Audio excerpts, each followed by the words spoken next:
C'est une affaire qui s'est invitée dans la campagne de Marine Le Pen. Une affaire à 1 million d'euros.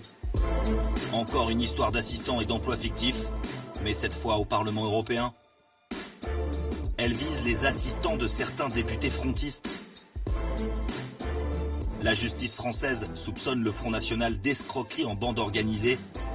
Dans le viseur des enquêteurs, une vingtaine de noms.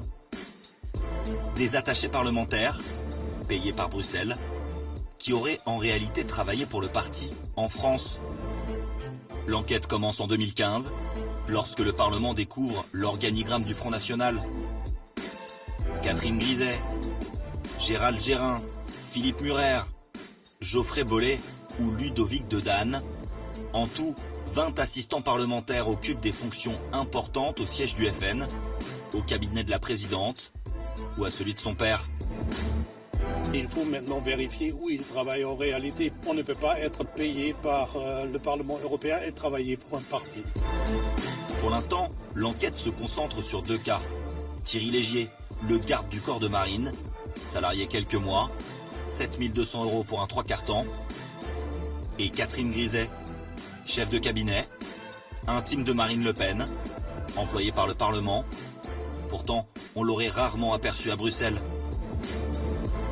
Le FN serait-il victime d'acharnement, d'un complot politique, comme le dit Marine Le Pen, ou a-t-il puisé dans les caisses du Parlement pour payer ses cadres? Certains affirment même avoir été attachés parlementaires, sans le savoir. On me remet des fiches de paie du Parlement européen. Est-ce que vous avez travaillé pour le Parlement européen? Je n'ai jamais travaillé pour le Parlement européen, je n'ai pas de contrat au Parlement européen, enfin bon, je n'ai rien.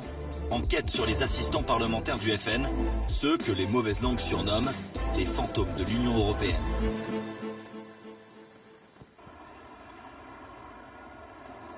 Les attachés parlementaires.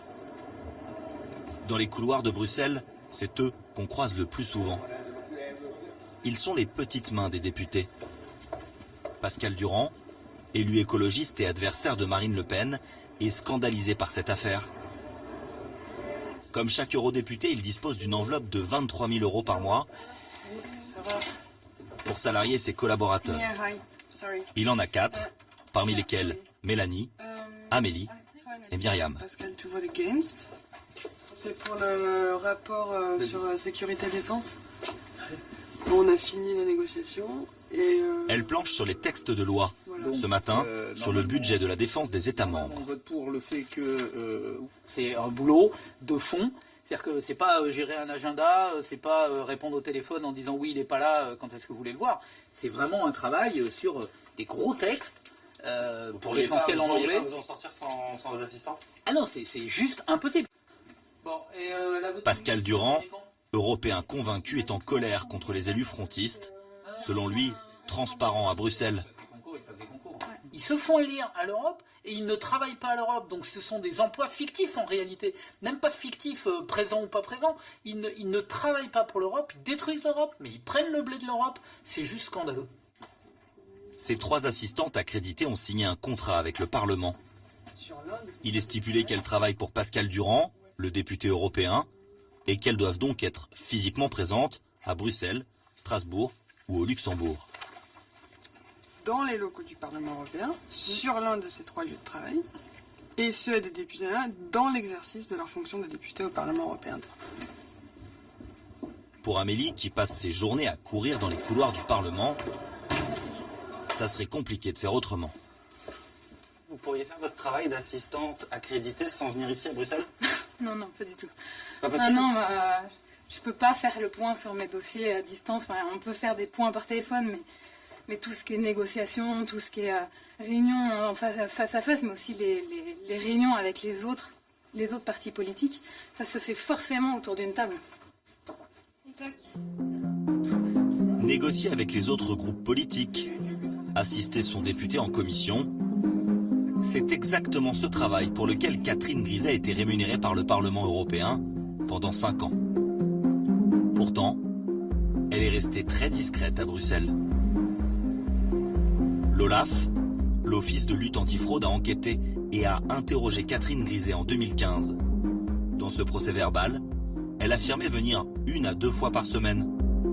Mais l'organisme a étudié l'historique de son badge d'accès Entre octobre et décembre 2014, elle n'aurait passé que 3h14 au Parlement, soit un peu plus d'1 heure par mois. Réponse de l'intéressé. Comme j'arrive avec Madame Le Pen par le parking, je ne badge pas. Je passe avec elle. Nous passons à 2.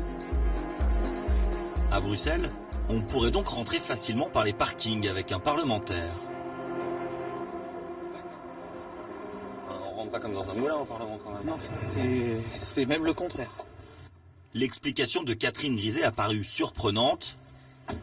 Alors, Pascal Durand a accepté de faire le test avec nous. Le Parlement est là, l'entrée parking est là. Il y a une autre entrée parking, mais c'est exactement le même schéma. Bonjour. Et ils sont en train de faire un reportage sur moi. C'est les journalistes. Bah, merci beaucoup. Au revoir. Pour entrer dans le parking, effectivement, en accompagnant un député, pas besoin de badger. Mais c'est après que ça devient plus compliqué. C'est clairement indiqué, quoi. Voilà. Le port visible du badge d'accès est obligatoire. Alors là, on est dans le Parlement. Là, on arrive dans le Parlement. Là, on en ressort. Et là, on y entre. Ça, c'est réservé aux députés ou à ceux qui ont des badges. Mais vous ne pouvez pas rentrer, même avec un député, sans être badgé. C'est pas possible. Voilà. Et moi, je passe. Et ça se referme. Non, ça ferme. Non, Et moi, je peux pas passer là? Il faut que je bip avec mon badge? Ok. Compliqué de rentrer dans le Parlement sans laisser une trace de son passage, même par le couloir réservé aux députés. Il y a un contrôle permanent. Il y a une entrée réservée Là, il y a une qui est entrée réservée pour aux les députés. Et c'est vraiment les députés. Et si vous n'êtes pas député, vous ne passez pas.